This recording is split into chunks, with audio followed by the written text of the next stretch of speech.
ओम दुम दुर्गाय नमः। आप सभी को चैत्र नवरात्रि की बहुत बहुत शुभकामनाएं। माँ भगवती जगदम्बा की कृपा सदैव आप और आपके समस्त परिवार पर बनी रहे। 30 मार्च 2025 आज है रविवार का दिन और आज है चैत्र मास की नवरात्रि का प्रथम दिवस। और नवरात्रि के पहले दिन की संपूर्ण पूजा विधि, व्रत की कथा और दुर्गा सप्तशती का जो अध्याय होता है पहले दिन का, वो सभी वीडियो चैनल पर अपलोड है, आप लोग जरूर देख लीजिए।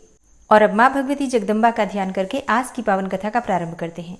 सूत जी बोले, हे मुनिगण, माननीय द्रौपदी उन 5 पांडवों की पतिव्रता पत्नी थी। उन द्रौपदी को अत्यंत सुंदर 5 पुत्र उन पतियों से प्राप्त हुए। अर्जुन की एक दूसरी सुंदर पत्नी श्री कृष्ण की बहन सुभद्रा थी, जिन्हें अर्जुन ने पूर्व काल में भगवान श्री कृष्ण की अनुमति से हर लिया था। उन्हीं सुभद्रा के गर्भ से महान वीर अभिमन्यु का जन्म हुआ। वह संग्राम भूमि में मारा गया था और उसी युद्ध में द्रौपदी के 5 पुत्र भी मारे गए थे। वीर अभिमन्यु की श्रेष्ठ तथा अत्यंत सुंदर पत्नी महाराज विराट की पुत्री उत्तरा थी। महाभारत के युद्ध में कुरुकुल का नाश हो जाने पर उसने एक पुत्र उत्पन्न किया था। वह द्रोण पुत्र अश्वत्थामा की बाणाग्नि से पहले गर्भ में ही मर गया था, किंतु बाद में भगवान श्री कृष्ण ने अश्वत्थामा की बाणाग्नि से निर्दग्ध अपने भांजे के पुत्र को अपने अद्भुत प्रताप से पुनः जीवित कर दिया था। कुरुवंश के समाप्त होने पर वह श्रेष्ठ पुत्र उत्पन्न हुआ था, इसीलिए वह बालक परीक्षित नाम से पृथ्वी तल पर प्रसिद्ध हुआ। अपने 100 पुत्रों के मारे जाने पर अत्यंत दुखित राजा धृतराष्ट्र भीम के वाग्बाणों से संतप्त रहते हुए अब पांडवों के राज्य में रहने लगे। वैसे ही गांधारी भी अत्यंत दुखित होकर जीवन यापन करने लगी। दुखित युधिष्ठिर दिन रात दोनों की सेवा करने लगे। महान धर्मात्मा विदुर युधिष्ठिर की अनुमति से अपने भाई धृतराष्ट्र के पास ही रहते थे और वे दोनों प्रज्ञा चक्षु को समझाते बुझाते रहते थे। धर्मपुत्र धर्मात्मा युधिष्ठिर भी अपने पिता तुल्य धृतराष्ट्र के पुत्र शोक जनित दुख को विस्मारित कराते हुए उनकी सेवा करने लगे। जिस किसी भी प्रकार से यह वृद्ध धृतराष्ट्र सुन ले, वह ध्यान में रखकर भीम अत्यंत क्रोधित होकर अपने वचन रूपी बाणों से उन पर सर्वदा प्रहार किया करते थे। वहां उपस्थित लोगों को सुना सुनाकर भीम कहा करते थे कि मैंने इस दुष्ट अंधे के सभी पुत्रों को रणभूमि में मार डाला और दुशासन के हृदय का तो रक्त भी जी भर के पी लिया है। अब यह अंधा निर्लज्ज होकर मेरे दिए हुए पिंड को कौओं एवं कुत्तों की भांति खाता है। अब तो यह व्यर्थ ही जीवन बिता रहा है। भीम इस तरह की कठोर बातें प्रतिदिन उन्हें सुनाते थे, परंतु धर्मात्मा युधिष्ठिर यह कहते हुए धृतराष्ट्र को धैर्य प्रदान करते थे कि यह भीम तो मूर्ख है। इस प्रकार उस दुखी धृतराष्ट्र ने 18 वर्ष तक वहां रहकर धर्मपुत्र युधिष्ठिर से वन में जाने की इच्छा प्रकट की। महाराज धृतराष्ट्र ने धर्मपुत्र युधिष्ठिर से यह भी प्रार्थना की कि अब मैं अपने पुत्रों के लिए विधिपूर्वक पिंडदान करूंगा। यद्यपि भीम ने सभी का और्ध्वदैहिक कर्म कर दिया था, किंतु पूर्व वैर का स्मरण करते हुए उन्होंने मेरे पुत्रों का नहीं किया। अतः यदि आप मुझे कुछ धन दें तो मैं अपने पुत्रों का और्ध्वदैहिक कर्म करके स्वर्ग फल देने वाला तप करने के लिए वन में चला जाऊंगा। विदुर ने भी एकांत में पवित्र आत्मा धर्मपुत्र युधिष्ठिर से जब ऐसा कहा, तब उन्होंने धनार्थी धृतराष्ट्र को धन देना स्वीकार कर लिया। राजा युधिष्ठिर ने परिवार के सभी जनों को बुलाकर कहा, हे महाभाग, मैं कौरवों का श्राद्ध करने के इच्छुक ज्येष्ठ पिता को धन प्रदान करूंगा। महातेजस्वी ज्येष्ठ भ्राता युधिष्ठिर का वचन सुनकर वायुपुत्र महाबली भीम ने अत्यंत क्रोधित होकर कहा, हे महाभाग, दुर्योधन के कल्याण के लिए राजकोष का धन क्यों दिया जाए? इससे तो अंधे धृतराष्ट्र को भी सुख मिलेगा। इससे बड़ी मूर्खता और क्या होगी? आपकी दूषित मंत्रणा के फलस्वरूप ही हम लोगों ने वनवास का कठोर कष्ट सहा। दुरात्मा दुशासन महारानी द्रौपदी को अपमानपूर्वक सभा में खींच लाया। हे सुव्रत, आपकी कृपा से ही हम लोगों को विराट राजा के घर रहना पड़ा तथा हम अमित पराक्रम वालों को मत्स्य देश के राजा की दास्ता करनी पड़ी थी। हम सब में ज्येष्ठ आप यदि जुआ ना खेलते तो हम लोगों की दुर्गति क्यों होती? मगध नरेश जरासंध का वध करने वाले मुझको राजा विराट के यहाँ रसोईया बनना पड़ा। आपके ही कारण इंद्रपुत्र महाबाहु अर्जुन को विराट राजा के यहाँ स्त्री का रूप धारण करके उनके बच्चों को नृत्य की शिक्षा देने के लिए बृहन्नला बनना पड़ा। गांडीव धनुष के स्थान पर अर्जुन को अपने हाथों में कंकण धारण करना पड़ा। मनुष्य का शरीर पाकर भला इससे बड़ा कष्ट और क्या हो सकता है? अर्जुन के सिर पर चोटी और आंखों में काजल की बात का स्मरण करके तो मन में यही आता है कि मैं अभी तलवार लेकर शीघ्र ही धृतराष्ट्र का सिर काट दूं। इसके अतिरिक्त मुझे शांति नहीं मिल सकती। आप महाराज से पूछे बिना ही मैंने लाक्षागृह में अग्नि लगा दी थी, जिससे हम लोगों को जलाने की इच्छा वाला वह पापी पुरोचन स्वयं जल गया। हे राजन, मैंने आपसे परामर्श किए बिना ही जैसे सभी कीचकों का वध कर डाला, वैसे ही स्त्रियों समेत धृतराष्ट्र के सभी पुत्रों का भी वध मैं नहीं कर पाया। हे राजेंद्र, यह आपकी नासमझी ही थी कि जब गंधर्वों ने दुर्योधन आदि हमारे शत्रुओं को बंदी बना लिया था, तब आपने ही उन्हें छुड़ा दिया था। हे राजन, आज पुनः उसी दुष्ट दुर्योधन के कल्याण के लिए आप धन देने की इच्छा कर रहे हैं। आपके कहने पर भी मैं उन्हें धन नहीं देने दूंगा। ऐसा कहकर भीम के चले जाने पर धर्मपुत्र युधिष्ठिर ने अर्जुन, नकुल तथा सहदेव इन तीनों की सम्मति लेकर धृतराष्ट्र को बहुत सा धन दे दिया। तब अंबिका पुत्र धृतराष्ट्र ने धन लेकर अपने पुत्रों का विधिवत श्राद्ध कर्म कराया और ब्राह्मणों को विविध प्रकार के दान दिए। इस प्रकार अपने पुत्रों का श्राद्ध कर्म करके गांधारी सहित महाराज धृतराष्ट्र कुंती तथा विदुर के साथ शीघ्र ही वन में चले गए। संजय द्वारा सबको यह समाचार मिला कि महामती धृतराष्ट्र वन में जा रहे हैं। उस समय अपने पुत्रों के मना करने पर भी शूरसेन की पुत्री कुंती उनके साथ चली गई। तब यह देखकर तो भीम भी रोने लगे। वे तथा अन्यान्य सभी कौरव उन लोगों को गंगा तट तक पहुंचाकर पुनः हस्तिनापुर को लौटाए। तत्पश्चात धृतराष्ट्र आदि गंगा तट पर स्थित शुभ शतयूप आश्रम में पहुंचे और वहां पर्णकुटी बनाकर एकाग्रचित्त होकर तपस्या करने लगे। जब वे तपस्वी चले गए और इस प्रकार 6 वर्ष बीत गए, तब उनके विरह से संतप्त युधिष्ठिर अपने भाइयों से कहने लगे, मैंने स्वप्न में देखा है कि वन में रहती हुई माता कुंती अत्यंत दुर्बल हो गई हैं। अतः माता तथा पितृजनों को देखने की मन में इच्छा हो रही है। साथ ही महात्मा विदुर तथा महाबुद्धिमान संजय से भी मिलने की मेरी इच्छा है।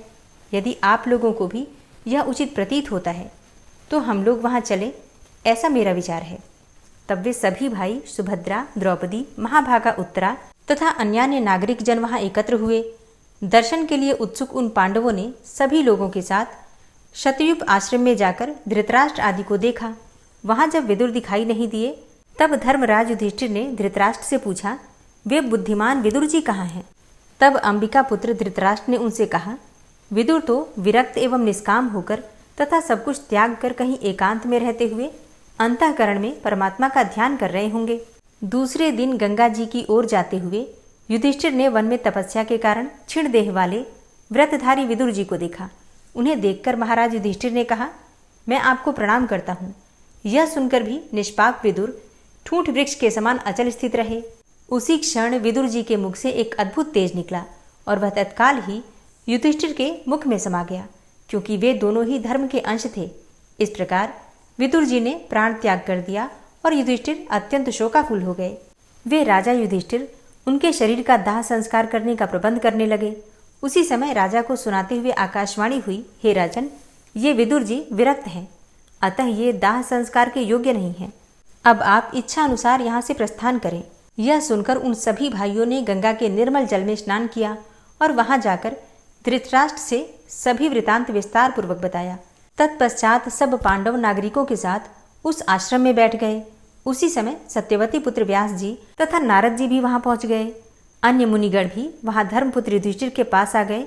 उस समय कुंती ने वहां विराजमान शुभ दर्शन व्यास जी से कहा, हे कृष्णद्वैपायन, मैंने अपने पुत्र कर्ण को जन्म के समय ही देखा था। उसे देखने के लिए मेरा मन बहुत तड़प रहा है।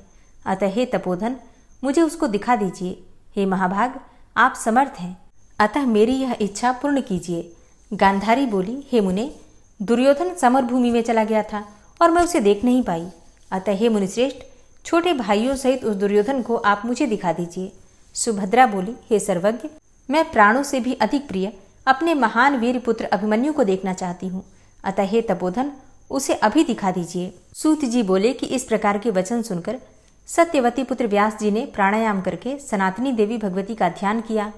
तब सायंकाल आने पर मुनिश्रेष्ठ व्यास जी युधिष्ठिर आदि सभी जनों को गंगा जी के तट पर बुलाकर पुण्य नदी गंगा के पवित्र जल में स्नान करके प्रकृति स्वरूपिणी परम पुरुष को प्रसन्न करने वाली सगुण निर्गुण स्वरूपा देवताओं की भी देवी ब्रह्म स्वरूपिणी उन मणिद्वीप निवासिनी भगवती की स्तुति करने लगे। हे देवी, जब ब्रह्मा, विष्णु, शंकर, इंद्र, वरुण, कुबेर, यम तथा अग्नि ये कोई भी नहीं थे, उस समय भी आपकी सत्ता थी। ऐसी उन आपको मैं नमस्कार करता हूँ। जिस समय जल, वायु, पृथ्वी, आकाश तथा उनके रस आदि गुण, समस्त इंद्रियां, अहंकार, मन, बुद्धि, सूर्य तथा चंद्रमा ये कोई भी नहीं थे, तब भी आप विद्यमान थीं। ऐसी उन आपको मैं प्रणाम करता हूँ। इस जीवलोक को अपने चित्त में समाहित करके सत्व रज तम आदि गुणों सहित लिंग कोश को समाधि की अवस्था में पहुंचाकर जब आप कल्प पर्यंत स्वतंत्र होकर विहार करती हैं, तब विवेक प्राप्त पुरुष भी आपको जानने में समर्थ नहीं होता। हे माता, ये लोग मृत व्यक्तियों के पुनः दर्शन के लिए मुझसे प्रार्थना कर रहे हैं, किंतु मैं ऐसा कर पाने में समर्थ नहीं हूँ। अतएव आप इन्हें मृत व्यक्तियों को शीघ्र ही दिखा दें। सूत जी बोले, व्यास जी के द्वारा इस प्रकार स्तुति किए जाने पर महामाया श्री भुवनेश्वरी देवी ने समस्त मृत राजाओं को स्वर्ग से बुलाकर दिखा दिया। कुंती, गांधारी, सुभद्रा, विराट पुत्री उत्तरा एवं सभी पांडव वापस आए हुए स्वजनों को देखकर प्रसन्न हो गए। तदनंतर अपरिमित तेज वाले व्यास जी ने महामाया देवी का स्मरण करके इंद्रजाल की भांति प्रकट हुए उन सबको पुनः लौटा दिया। तत्पश्चात धृतराष्ट्र आदि तापसों से आज्ञा लेकर सभी पांडव तथा मुनिजन वहां से चल दिए। राजा युधिष्ठिर भी मार्ग में व्यास जी की चर्चा करते हुए हस्तिनापुर आ गए। सूत जी बोले कि वहां से पांडवों के प्रस्थित होने के तीसरे दिन उस वन में लगी दावाग्नि में कुंती एवं गांधारी सहित राजा धृतराष्ट्र दग्ध हो गए। संजय पहले ही धृतराष्ट्र को छोड़कर तीर्थ यात्रा के लिए चले गए थे। नारद जी से यह वृतांत सुनकर राजा युधिष्ठिर अत्यंत दुखित हुए। कौरवों के विनाश के 36 वर्ष बीतने पर विप्र शाप के प्रभाव से सभी यादव प्रभास क्षेत्र में नष्ट हो गए। वे सभी यादव मदिरा पीकर मतवाले हो गए और आपस में लड़कर बलराम तथा श्रीकृष्ण के देखते देखते ही मृत्यु को प्राप्त हो गए। तदनंतर बलराम जी ने योग क्रिया द्वारा शरीर का त्याग किया और कमल के समान नेत्र वाले भगवान श्री कृष्ण ने शाप की मर्यादा को ध्यान रखते हुए एक बहेलिये के बाण से आहत होकर महाप्रयाण किया। इसके पश्चात जब वसुदेव जी ने श्री कृष्ण के शरीर त्याग का समाचार सुना तो उन्होंने अपने चित्त में श्री भुवनेश्वरी देवी का ध्यान करके अपने पवित्र प्राणों का परित्याग कर दिया। तत्पश्चात अत्यंत शोक संतप्त अर्जुन ने प्रभास क्षेत्र में पहुंचकर सभी का यथोचित अंतिम संस्कार संपन्न किया। भगवान श्री कृष्ण का शरीर खोजकर और लकड़ी जुटाकर अर्जुन ने 8 पटरानियों के साथ उनका दाह संस्कार किया। तदनंतर रेवती के साथ बलराम जी के मृत शरीर का दाह संस्कार करके अर्जुन ने द्वारकापुरी पहुंचकर उस नगरी से नागरिकों को बाहर निकाला। तत्पश्चात कुछ ही क्षणों में भगवान श्री कृष्ण की वह द्वारकापुरी समुद्र में डूब गई, किंतु अर्जुन सभी लोगों को साथ लेकर बाहर निकल गए थे। मार्ग में चोरों और भीलों ने श्रीकृष्ण की पत्नियों को लूट लिया और समस्त धन छीन लिया। उस समय अर्जुन तेजहीन हो गए। तदनंतर अपरिमित तेज से संपन्न अर्जुन ने इंद्रप्रस्थ पहुंचकर अनिरुद्ध के वज्र नामक पुत्र को राजा बनाया। अर्जुन ने अपने तेजहीन होने का दुख व्यास जी से निवेदित किया, जिस पर व्यास जी ने उस महारथी अर्जुन से कहा, हे महामते, जब भगवान श्री कृष्ण और आपका पुनः अवतार होगा तब उस युग में आपका तेज पुनः अत्यंत उग्र हो जाएगा। उनका यह वचन सुनकर अर्जुन वहां से हस्तिनापुर चले गए और वहां पर अत्यंत दुखी होकर अर्जुन ने धर्मराज युधिष्ठिर से समस्त वृतांत कहा। श्री कृष्ण के देह त्याग एवं यादवों के विनाश का समाचार सुनकर राजा युधिष्ठिर ने हिमालय की ओर जाने का निश्चय कर लिया। इसके बाद 36 वर्षीय उत्तरापुत्र परीक्षित को राज सिंहासन पर प्रतिष्ठित करके वे राजा युधिष्ठिर द्रौपदी तथा भाइयों के साथ वन की ओर निकल गए। इस प्रकार 36 वर्ष की अवधि तक हस्तिनापुर में राज्य करके द्रौपदी तथा कुंती पुत्रों इन छहों ने हिमालय पर्वत पर जाकर प्राण त्याग दिए। इधर धर्मनिष्ठ राजर्षि परीक्षित ने भी आलस्य रहित भाव से 60 वर्षों तक संपूर्ण प्रजा का पालन किया। वे एक बार आखेट हेतु एक विशाल जंगल में गए। अपने बाणों से विद्ध एक मृग को खोजते खोजते मध्याह्न काल में उत्तरापुत्र राजा परीक्षित भूख प्यास तथा थकान से व्याकुल हो गए। धूप से पीड़ित राजा ने समीप में ही एक ध्यानमग्न मुनि को विराजमान देखा और प्यास से व्याकुल उन्होंने मुनि से जल मांगा। मौन व्रत में स्थित थे मुनि और वे कुछ भी नहीं बोले, जिससे राजा कुपित हो गए और प्यास से आकुल तथा कली से प्रभावित चित्त वाले राजा ने अपने धनुष की नोक से एक मृत सांप उठाकर उनके गले में डाल दिया। गले में सर्प डाल दिए जाने के बाद भी वे मुनिश्रेष्ठ कुछ भी नहीं बोले। वे थोड़ा भी विचलित नहीं हुए और समाधि में ही स्थित रहे। राजा भी अपने घर चले गए। उन मुनि का पुत्र गविजात अत्यंत तेजस्वी तथा महातपस्वी था।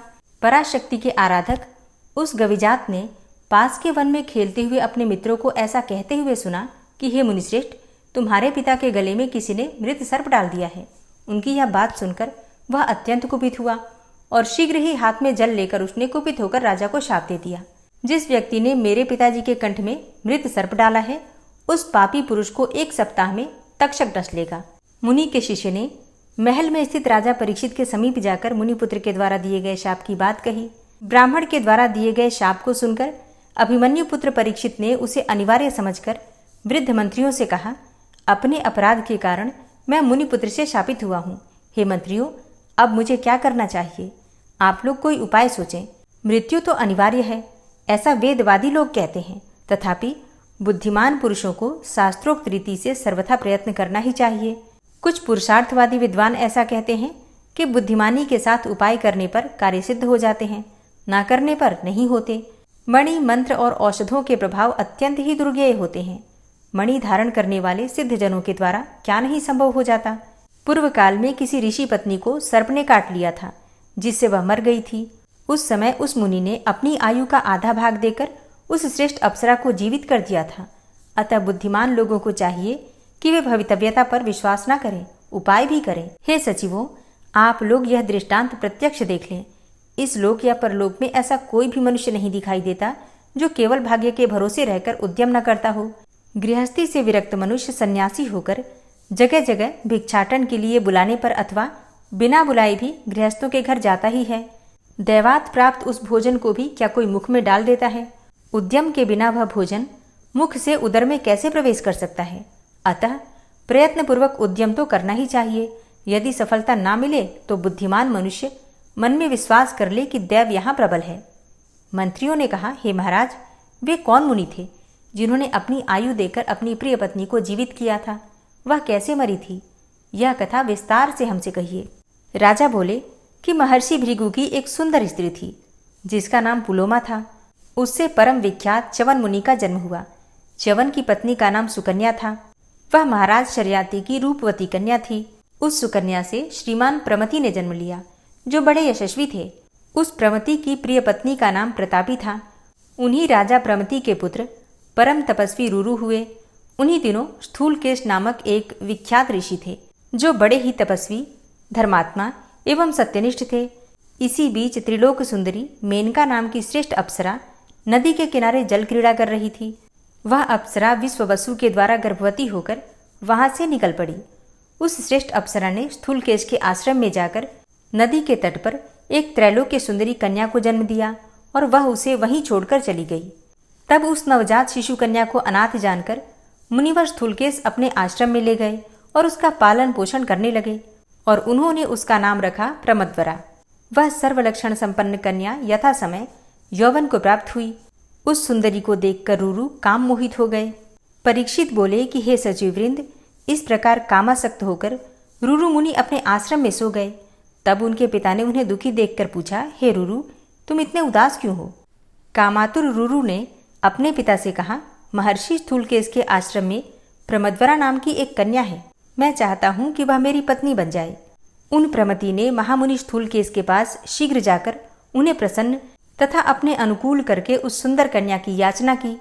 महामुनि स्थूलकेश ने यह वचन दे दिया कि किसी अच्छे मुहूर्त में कन्यादान कर दूंगा। अब उस वन में वे दोनों विवाह की सामग्री का प्रबंध करने लगे।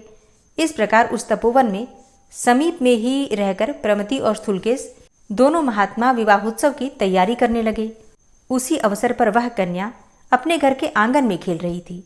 तभी एक सोए हुए सर्प से उस सुनैनी का पैर छू गया। स्पर्श होते ही सर्प ने उसे डस लिया और वह सुंदरी कन्या मर गई। तब मृत्यु को प्राप्त हुई प्रमद्वरा को देखकर वहां कोलाहल मच गया। सभी मुनि जुट गए और शोक से ग्रस्त होकर रोने लगे। पृथ्वी पर प्राणहीन होकर पड़ी हुई अत्यंत तेज से देदीप्यमान उस कन्या को देखकर उसके पिता स्थूलकेश अत्यंत दुखित होकर रुदन करने लगे। उस समय करुण क्रंदन सुनकर रुरु भी उसे देखने के लिए आए। उन्होंने उस मृत पड़ी हुई सुंदरी को सजीव जैसी देखा। स्थूलकेश तथा अन्य सभी ऋषियों को रुदन करते देखकर रुरु मुनि उस स्थान से बाहर आकर के विरहाकुल होकर रोने लगे। वे कहने लगे, अहो, प्रारब्ध ने ही मेरे सुख के विनाश के लिए यह अत्यंत विचित्र सर्प भेजा था। यह निश्चित ही मेरे दुख का कारण है। अब मैं क्या करूं, कहाँ जाऊं? मेरी प्राण प्रिया तो मर गई। अब मैं अपनी इस प्रिया से विलग होकर जीना नहीं चाहता। अभी तक मैंने उस सुंदरी का आलिंगन आदि कोई सांसारिक सुख भी नहीं प्राप्त किया था।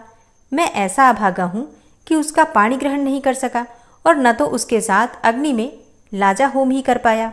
मेरे इस मनुष्य जीवन को धिक्कार है। अब तो मेरे प्राण निकल ही जाएं तो अच्छा है। जब दुखित होकर मनुष्य को चाहने पर भी मृत्यु नहीं मिलती, तब इस संसार में वांछित उत्तम सुख कैसे मिल सकता है। अब मैं या तो कहीं किसी भयानक तालाब में डूब जाऊं, अग्नि में कूद पड़ूं, विष खा लूं, अथवा गले में फांसी लगाकर प्राण त्याग दूं। इस प्रकार विलाप करके रूरू अपने मन में विचार करके उस नदी के तट पर स्थित रहते हुए उपाय सोचने लगे। प्राण त्यागने से मुझे क्या लाभ होगा? आत्महत्या का फल तो अत्यंत ही दुर्निवार्य होता है।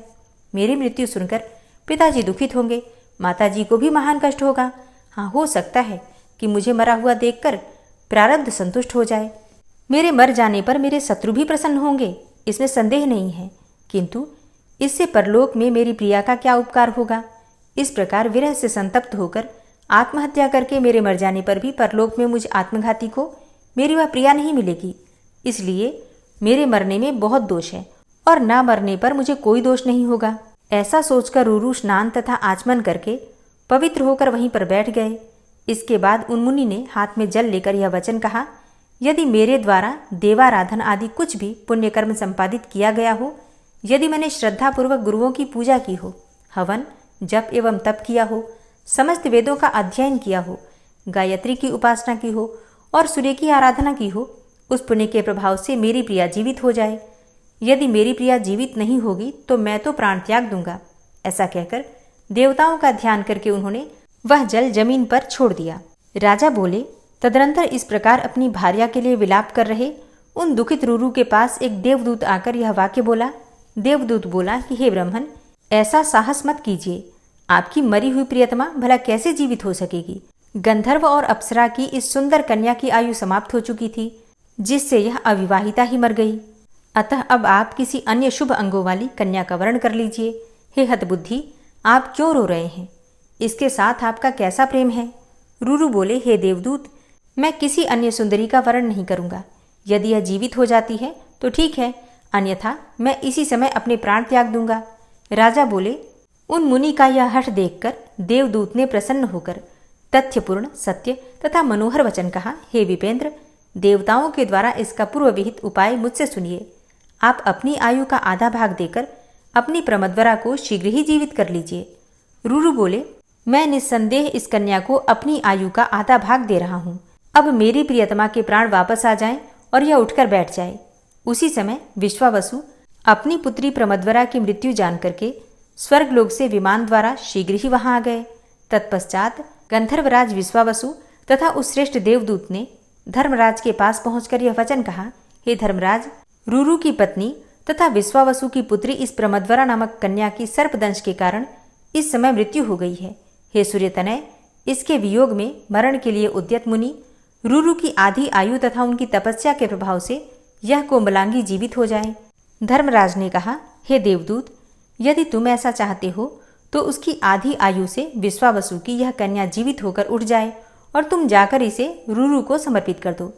राजा बोले कि धर्मराज के ऐसा कहने पर देवदूत ने जाकर प्रमदवरा को जीवित करके शीघ्र ही रूरू को समर्पित कर दिया और तत्पश्चात रूरू ने किसी शुभ दिन पर उसके साथ विधान पूर्वक विवाह कर लिया। इस प्रकार उपाय का आश्रय लेकर मृत प्रमदवरा को भी जीवित कर लिया गया था। अतः मणि, मंत्र तथा औषधियों के विधिवत प्रयोग द्वारा प्राण रक्षा के लिए शास्त्र सम्मत उपाय अवश्य किया जाना चाहिए। ओम नमः चंडिकायै। आज की कथा का यहीं पर समापन करती हूँ। इसके आगे का वृतांत आप कल की कथा में सुनेंगे। उम्मीद करती हूँ ये कथा आपको जरूर पसंद आई होगी। और अब आप सुनेंगे श्री देवी दुर्गा कवच। ओम नमः चंडिकायै। माँ दुर्गा के चंडी रूप को हमारा नमन है। यह भगवान ब्रह्मा जी के द्वारा लिखा गया चंडी कवच है, जिसमें कुल 56 छंद हैं। चामुंडा देवता, दिग्बंध देवता, जगदम्बा माता इत्यादि का ध्यान करके हम इस दुर्गा सप्तशती के पाठ का प्रारंभ कर रहे हैं। मार्कंडेय जी पितामह ब्रह्मा जी से कह रहे हैं कि हे भगवान ब्रह्मा, जो इस विश्व में गोपनीय है वह रहस्यपूर्ण है तथा जो सभी की रक्षा करता है और हमें अधर्म से बचाता है, साथ ही जिसे आपने अभी तक किसी को दिखाया भी नहीं है, ऐसा कोई साधन या उपाय मुझे बताइए। मार्कंडेय जी के इस प्रश्न पर भगवान ब्रह्मा कहते हैं कि उस साधन का नाम तो देवी कवच ही है, जो इस विश्व में अत्यधिक गोपनीय है। वह देवी कवच सभी का कल्याण करने वाला, पवित्रता और पुण्य देने वाला है। आपको इसी का ही जाप करना चाहिए, इससे ही आपका उद्धार होगा। माँ दुर्गा की 9 मूर्तियाँ हैं। माँ दुर्गा का प्रथम स्वरूप है माँ शैलपुत्री। दूसरा स्वरूप है माँ ब्रह्मचारिणी। माँ दुर्गा का तीसरा स्वरूप है माँ चंद्रघंटा और चौथा स्वरूप है माँ कुष्मांडा। उनका पांचवा रूप स्कंद माता का है और छठा रूप माँ कात्यायनी है। सातवां स्वरूप है माँ कालरात्रि का और आठवां स्वरूप माँ महागौरी के नाम से प्रसिद्ध है। माँ दुर्गा का नौवां रूप है माँ सिद्धिदात्री। यही नव दुर्गा के रूप हैं जिसे भगवान ब्रह्मा के द्वारा वेदों के माध्यम से बताया गया है। जो मनुष्य अग्नि में जल रहा हो, सभी ओर से शत्रुओं से घिर गया हो, विपरीत परिस्थितियों का सामना कर रहा हो और उस समय यदि वह माँ दुर्गा की शरण में जाता है तो उसका कभी भी बुरा नहीं हो सकता है। अर्थात माँ दुर्गा का ध्यान किए जाने पर माँ दुर्गा उसकी हर परिस्थिति में सहायता करती हैं। यदि युद्ध का समय हो और मनुष्य संकटों में घिरा हुआ हो तो भी माँ दुर्गा के प्रभाव से उसका कुछ भी बुरा नहीं होता है। माँ दुर्गा उसके दुख, पीड़ा, भय इत्यादि का नाश कर देती हैं। जो भी भक्तगण माँ दुर्गा की भक्ति करता है, माँ दुर्गा अवश्य ही उन्हें अभय दान देती हैं। जो कोई भी देवी दुर्गा का ध्यान करता है, माँ दुर्गा उसकी हर प्रकार से रक्षा करती हैं और इस बात में कोई भी संशय नहीं है। चामुंडा माता का वाहन प्रेत है और वे उस पर सवारी करती हैं। वाराही माता का वाहन भैंसा है। ऐन्द्री माता का वाहन हाथी है तो वही वैष्णवी माता का वाहन गरुड़ है। भगवान शिव की पत्नी व सभी की ईश्वरी माँ पार्वती का वाहन वृषभ है। कुमारी माता का वाहन मोर है। लक्ष्मी माता कमल के आसन पर विराजमान है और उन्होंने अपने हाथों में भी कमल लिया हुआ है। वे भगवान विष्णु को अत्यधिक प्रिय हैं। वृषभ पर बैठी हुई माँ पार्वती का रंग सफ़ेद है। भगवान ब्रह्मा की पत्नी माँ ब्राह्मी या माँ सरस्वती हंस पर बैठी हुई हैं और सभी प्रकार के आभूषण पहने हुए हैं। इस प्रकार से माता रानी अपने भिन्न भिन्न रूपों में सभी तरह के योग व शक्तियों को ली हुई हैं। उन्होंने कई प्रकार के आभूषण व रत्न पहने हुए हैं जो उनकी शोभा को बढ़ा रहे हैं। माँ दुर्गा का एक रूप अत्यधिक क्रोध में रथ पर बैठा हुआ दिखाई देता है जो दुष्टों का नाश करने के लिए है। वे अपने हाथ में शंख, सुदर्शन चक्र, गदा, हल, मूसल इत्यादि लिए हुए हैं। इसके अलावा उन्होंने अपने हाथों में खेटक, तोमर, परशु, पाश, त्रिशूल तथा उत्तम कोटि का धनुष भी लिया हुआ है। माँ दुर्गा दैत्यों, दुष्टों व राक्षसों का नाश कर देती हैं, भक्तों का कल्याण करती हैं तथा देवताओं का सदैव हित करती हैं। इसी उद्देश्य के तहत ही उन्होंने भिन्न भिन्न भांति के अस्त्र शस्त्र लिए हुए हैं। माँ दुर्गा के महारुद्र, प्रलयंकारी, पराक्रमी, महाशक्तिशाली, अत्यधिक उत्साही तथा भय का नाश कर देने वाले इस रूप को हम सभी नमस्कार करते हैं। माँ देवी के उस प्रलयंकारी रूप की ओर देखना भी बहुत मुश्किल है जो शत्रुओं का भय बढ़ाने का कार्य करता है। पूर्व दिशा में इंद्री देवी मेरी रक्षा कीजिए, आग्नेय दिशा में अग्नि देवी मेरी रक्षा कीजिए, दक्षिण दिशा में वाराही माता, नैऋत्य कोण में खड़ग धारिणी माँ, पश्चिम दिशा में वारुणी देवी और वायव्य कोण में मृगवाहिनी देवी मेरी रक्षा कीजिए। उत्तर दिशा में माँ कुमारी, ईशान कोण में शूलधारिणी, आकाश से अर्थात ऊपर से माँ ब्रह्माणी तथा नीचे अर्थात पाताल लोक से माँ वैष्णवी मेरी रक्षा कीजिए। राक्षसों के शवों को अपने वाहन के रूप में उपयोग में लाने वाली माँ चामुंडा देवी, आप दशों दिशाओं से मेरी रक्षा कीजिए। आगे से माँ जया तथा पीछे से माँ विजया आप मेरी रक्षा कीजिए। माँ अजिता मेरे वाम भाग में और दक्षिण दिशा में अपराजिता देवी मेरी रक्षा करें। मेरे शिखा की रक्षा उद्योतिनी देवी और माँ उमा मेरे सिर की रक्षा करें अर्थात उसमें वास करें। आप मेरे ललाट की मालाधारी के रूप में और भौहों का यशस्विनी के रूप में संरक्षण करें। भौहों के बीच में त्रिनेत्र के रूप में और नाक की यम घंटा के रूप में रक्षा करें। दोनों आँखों के बीच में शंख माता के रूप में और कानों की द्वारवासिनी के रूप में रक्षा करें। मेरे कपाल की कालिका के रूप में और कानों के मूल की शांकरी देवी रक्षा करें। नासिका की सुगंधा देवी और होंठ के ऊपरी भाग की चर्चिका देवी रक्षा करें। होंठ के निचले भाग की रक्षा अमृत कला देवी और जीभ की सरस्वती देवी रक्षा करें। मेरे दांतों की कुमारी देवी, कंठ की चंडिका देवी, घंटिका की चित्रघंटा देवी और तालु की महामाया देवी रक्षा करें। मेरी ठोड़ी की कामाक्षी देवी, वाणी की सर्वमंगला देवी, ग्रीवा की भद्रकाली तथा मेरुदंड की धनुर्धारी देवी रक्षा करें। बाहरी कंठ की नीलग्रीवा देवी, कंठ नलिका की नलकूबरी, कंधों की खड़गनी देवी और भुजाओं की वज्रधारिणी देवी रक्षा करें। दोनों हाथों की दंडिनी देवी, अंगुलियों की जगदम्बिका माता, नाखूनों की शूलेश्वरी देवी और पेट की कुलेश्वरी देवी रक्षा करें। स्तनों की महादेवी, मन की शोक विनाशिनी देवी, हृदय की ललिता देवी और उदर की शूलधारिणी देवी रक्षा करें। नाभि की कामिनी देवी, गुहा की गुहेश्वरी देवी, लिंग की पूतना व कामिका देवी तथा गुदा की महिषवासिनी देवी रक्षा करें। कटिभाग की भगवती देवी, घुटनों की विंध्यवासिनी देवी, जांघों की महाबला देवी रक्षा करें और सभी कामनाओं को पूरा करें। मेरी घुट्टियों की नारसिंही देवी, पैरों के आगे भाग की तेजसी देवी, पैरों की उंगलियों की श्री देवी और पैरों के तले की तलवासिनी देवी रक्षा करें।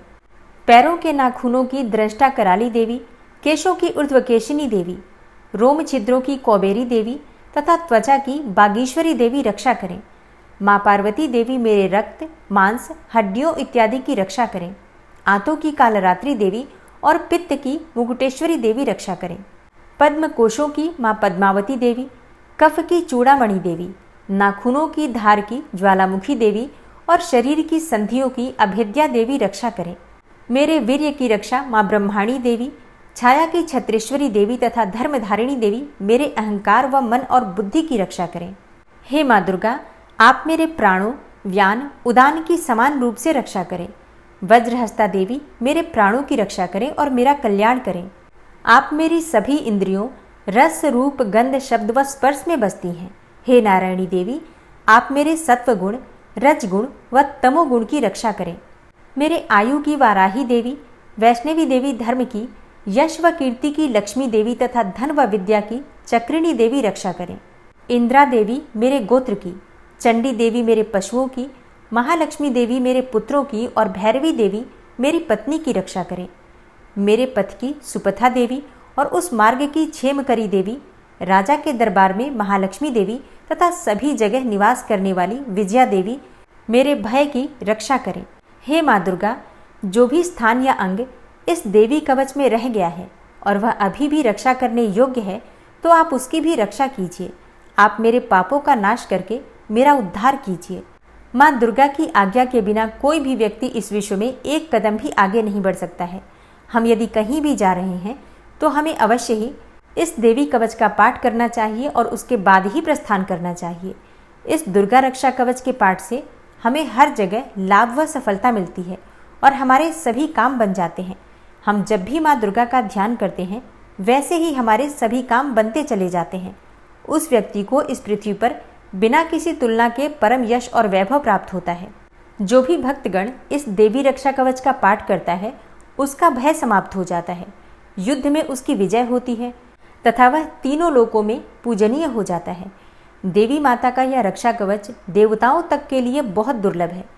जो व्यक्ति इस देवी कवच का तीनों समय श्रद्धा भाव के साथ पाठ करता है उसे देवी माता की कृपा से तीनों लोकों में विजय मिलती है। वह अकाल मृत्यु के भय से दूर होता है तथा 100 वर्षों से भी अधिक समय तक जीवित रहता है। इस दुर्गा कवच के पाठ से व्यक्ति के शरीर में होने वाले हर तरह के रोग समाप्त हो जाते हैं। उसके शरीर में बनने वाला विष भी समाप्त हो जाता है तथा कोई रोग उसका कुछ भी बिगाड़ नहीं सकता है। जो भी मनुष्य इस दुर्गा रक्षा कवच को अपने हृदय में धारण कर लेता है उस पर इस पृथ्वी पर होने वाले सभी तरह के अभिचारण मंत्र, तंत्र का प्रभाव समाप्त हो जाता है। सभी तरह की डाकिनी, शाकिनी, अंतरिक्ष में रहने वाले अति शक्तिशाली व भयंकर डाकिन, भूत, पिशाच, यक्ष, गंधर्व, राक्षस, ब्रह्म राक्षस, वेताल, कुष्मांडा, भैरव इत्यादि सभी तरह की नकारात्मक शक्तियों के प्रभाव इस दुर्गा कवच के माध्यम से समाप्त हो जाते हैं। इस रक्षा कवच का पाठ करने वाला व्यक्ति राजा से सम्मान प्राप्त करता है और उसकी सुख संपत्ति में वृद्धि होती है। जो भी व्यक्ति इस देवी कवच का पाठ करता है उसका हर जगह यश बढ़ता ही जाता है और जो भी इस कवच का 7 बार जाप करता है उसका वंश इस पृथ्वी के अंत तक रहता है। इसके पश्चात जब उसकी मृत्यु हो जाती है तब वह माँ दुर्गा के आशीर्वाद से परम स्थान को प्राप्त करता है, जो देवताओं को भी अत्यंत दुर्लभ है। उसे महामाया का प्रसाद मिलता है और उसकी मुक्ति हो जाती है। वह माँ दुर्गा के आशीर्वाद से सुंदर रूप को धारण करता है और भगवान शिव के समान आनंद प्राप्त करता है। श्री देवी दुर्गा कवच संपूर्ण हुआ। नवरात्रि के पहले दिन माँ दुर्गा के प्रथम स्वरूप माँ शैलपुत्री की पूजा की जाती है। तो अगर आप माँ शैलपुत्री की पूजा विधि, कलश की स्थापना और जवारे कैसे बोते हैं, मतलब संपूर्ण पूजा विधि के बारे में जानना चाहते हैं तो चैनल पर वीडियो अपलोड हो चुकी है, ज़रूर देख लीजिए। उम्मीद करती हूँ ये वीडियो आपके लिए उपयोगी होगी। अगर वीडियो अच्छी लगी हो तो लाइक कीजिए, संभव हो तो शेयर भी कीजिए और चैनल पर पहली बार आए हैं तो सब्सक्राइब करके बेल आइकन को ज़रूर प्रेस कर लीजिए। इससे ये होगा कि इस चैनल पर जो नई वीडियो अपलोड होंगी उनकी नोटिफिकेशन आपको सही समय पर प्राप्त होगी। मिलती हूँ मैं आपसे अगली वीडियो में, तब तक के लिए जय श्री राधे।